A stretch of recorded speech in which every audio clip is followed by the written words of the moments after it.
क्या आप भी अपने दिन की शुरुआत चाय की प्याली से करते हैं? अगर हाँ तो सावधान हो जाइए। हो सकता है कि आपकी चाय में पेस्टिसाइड वाला जहर हो।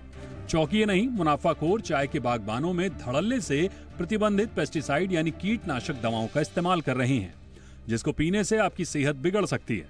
इधर चाय के स्वाद में जहर घोलने वालों पर बंगाल सरकार ने कड़ी कार्रवाई का ऐलान कर दिया है। स्टेट लेबर डिपार्टमेंट ने गजट नोटिफिकेशन जारी कर साफ कर दिया है कि फसाई ने जिन पेस्टिसाइड्स पर बैन लगाया है, अगर उन पेस्टिसाइड्स का इस्तेमाल चाय के बागबानों में किया जाता है तो वो चाय ना तो बेची जाएगी और ना ही स्टॉक की जाएगी। इसके साथ ही प्रतिबंधित पेस्टिसाइड का अगर कोई इस्तेमाल करता पाया गया तो उस पर सख्त कार्रवाई भी की जाएगी। बंगाल सरकार के मुताबिक चाय पर अब सख्त मॉनिटरिंग की जाएगी, जिससे बंगाल में बनने वाली चाय के साथ साथ दूसरे राज्यों और पड़ोसी देशों से आने वाली चाय की क्वालिटी पर नजर रखी जाएगी। इसके अलावा सरकार ने 26 प्रतिबंधित पेस्टिसाइड्स की लिस्ट भी जारी की है, जिन्हें चाय के प्रोडक्शन में इस्तेमाल करना पूरी तरह से गैरकानूनी होगा।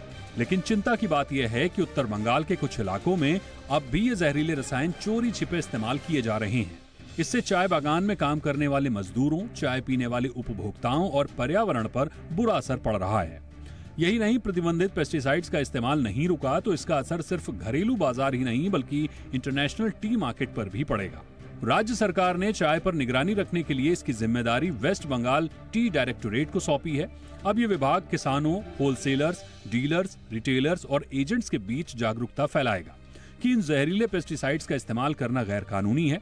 इसके अलावा नॉर्थ बंगाल जोन के अलावा श्रम आयुक्त, एडिशनल लेबर कमिश्नर इस अभियान में डायरेक्टोरेट की मदद करेंगे।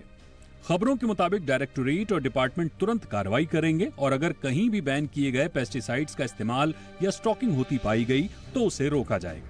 साथ ही कोई गाड़ी चाय की पत्तियों को लेकर जा रही है और अधिकारियों को शक होता है कि उसमें प्रतिबंधित पेस्टिसाइड्स का इस्तेमाल किया गया है तो वे तुरंत सैंपल इकट्ठा कर लैब टेस्ट के लिए भेजा जाएगा।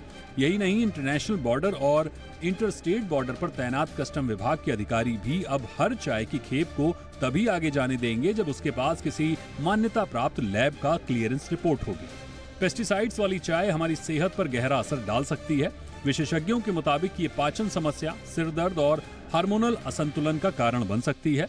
यही नहीं, लंबे समय तक पेस्टिसाइड्स वाली चाय पीने से लिवर और किडनी भी डैमेज हो सकती है और कुछ पेस्टिसाइड्स तो कैंसर का खतरा भी बढ़ाते हैं। ऐसे में सरकार का ये कदम बेहद जरूरी था ताकि जहरीले पेस्टिसाइड्स के इस्तेमाल को रोका जा सके। अब देखना यह है कि इस फैसले को जमीनी स्तर पर कितना तेजी से लागू किया जाता है और क्या इससे सच में चाय उद्योग को नुकसान पहुंचाने वाले अवैध कारोबार पर रोक लग पाएगी। ब्यूरो रिपोर्ट, जी मीडिया।